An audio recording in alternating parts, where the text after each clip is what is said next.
Korea is almost all mountain. So many architects use digital media nowadays, and for you, James, hand drawing is especially important for your practice. Picasso once said, computers are useless, they can only give us answers. So this would mean that in the process of drawing, the process itself is crucial, not the solution. Would you agree? Yeah. Picasso's statement is a little bit overkill. We all use computers, everyone does, but before that technology enters the picture, it's a good idea to know what you're doing. So the hand is still incredibly dominant. The human brain is some 1 trillion times more complex than the most complex computer. And that means it's really thinking vertically and laterally and in every direction at the same time. Splash a wash or dribble of a line. You use this in itself from a subliminal accident. You don't want to lose the things that you have developed in this first phase. You get more ideas than you will ever get out of a piece of, in a sense, programmed technology. What is, from your point of view, the future of hand drawing? Well, a lot of what I do is atmospheric. You really can't explain them on a computer. Is it going to fit into its context? Is it going to affect people on some other level? The environment plays a great role in your projects, green architecture, and also the context of your building. Is your architecture also political? Well, everything I've ever done is about the context, whether it's social or political or purely environmental. On the early work, because we were doing these kind of big box shopping centers, certainly a lot of the work was a commentary on that kind of building. You also have unbuilt projects that are surely also very important. What is more important for you, the conceptual idea of the drawing or the aesthetics? Well, and I have drawings in which the realization is there, and all they had to do was build it. And it's sad that it didn't get built, but from my perspective, if the idea really came off, it was really good, then I value it. Where and how do you start normally? Well, usually you start with a piece of white paper and the struggle of what am I going to do next. I usually start with the context. I usually think what is the situation that I'll be building in. In terms of tools, and I always use a Mont Blanc pen my whole life, and it's not a drawing pen. Pick a project. We did one for Korea, which was totally contextual. We were working on the city center.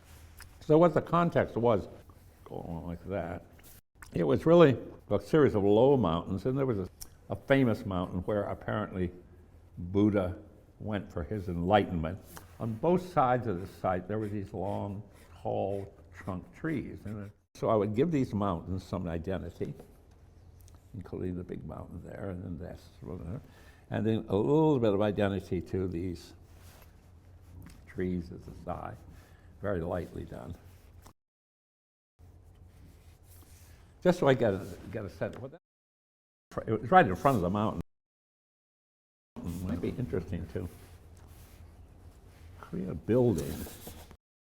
If somehow we can match the trees, make a colonnade that was almost like a forest. Maybe put the whole top of the building as a big truss sort of thing. But then maybe make the whole centerpiece the landscape.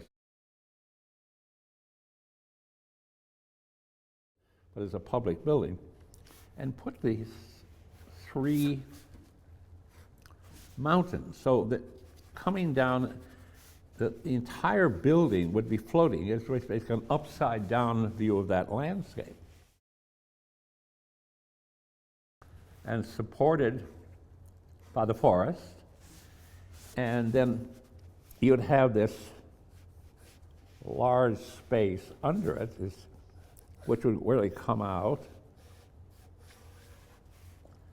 into, and then become the whole public space. As it firms up, I began to realize it'd be interesting to have at least the edges of all these floors sort of fragmented, so that these mountains would really seem like they're terraced mountains, and yet each floor is floating in space. And then, of course, you know, a person standing here in the plaza is seeing this whole project. Let me put a little perspective here, behind it here. They're seeing not only the forest, which would be the columns holding up the building, but they would see through to the actual landscape. So you have this connection between Buddha's mountain in the background. So you really begin to get a feeling of it. You can also draw on the back of the pen. So you can draw on the front of the pen and get a thicker line, and you can draw on the back of the pen, which they hate that. I mean, every Mont Blanc store I've ever been to, you're not supposed to draw on the back of the pen. But it makes these incredible fine lines on the back. So you have that huge advantage of being able to make thick and thin lines out of one pen line.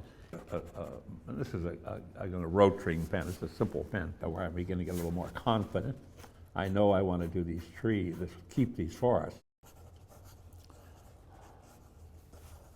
Here and here.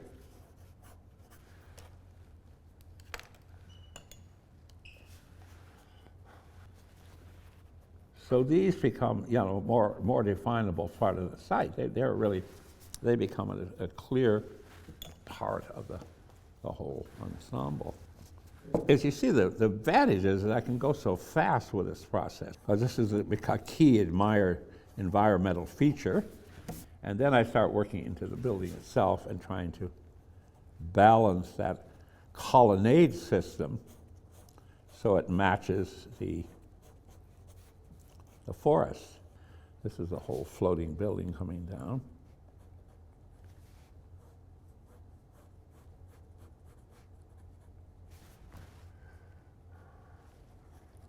And you see it just gradually takes more and more and more and more and more of a specific shape. Under the plaza, I started putting some of the major structural work at the sides to preserve this main view of the mountains which exists in the background. But you can sort of see how this thing is starting to develop. I just give myself just as a point of entry to this whole thing. But I can also realize that the underside of this body of trees, is all going to be in shadow. So what I'm picking up across here when I think of this, I'm picking up the distant mountain, which is also a shadow in the background.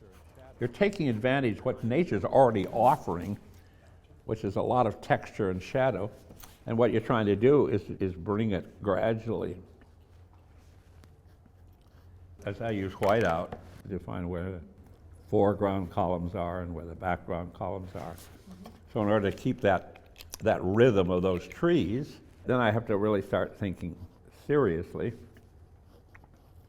about all of this, you know, layers coming down. You really want to have this vista and more detailed drawing. And you'll also make the connection between the mountain overhead and the mountain underneath.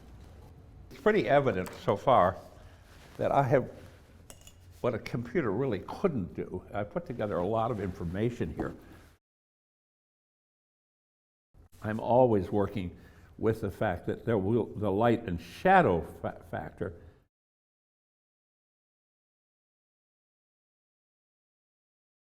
look at how much, even though it's very rough, how much knowledge you already have of that forest and the project itself. And you can see how this can logically develop into more complete. Yes. You know, and I know that. What I've really done is conceptualize the project. Stunning to see how this project appears out of nothing. Yeah. Out of nothing. See how it can solidify completely, you know, very quickly. It's on the computer. You wouldn't reach all of the original thought. I mean, all of this light and shadow and using nature would not be part of that drawing. This is really amazing and really great. This is a gift to the museum. Thank you very much. Wow. Yeah, this is great. This is really well, amazing. Thank you very much. And here. Okay.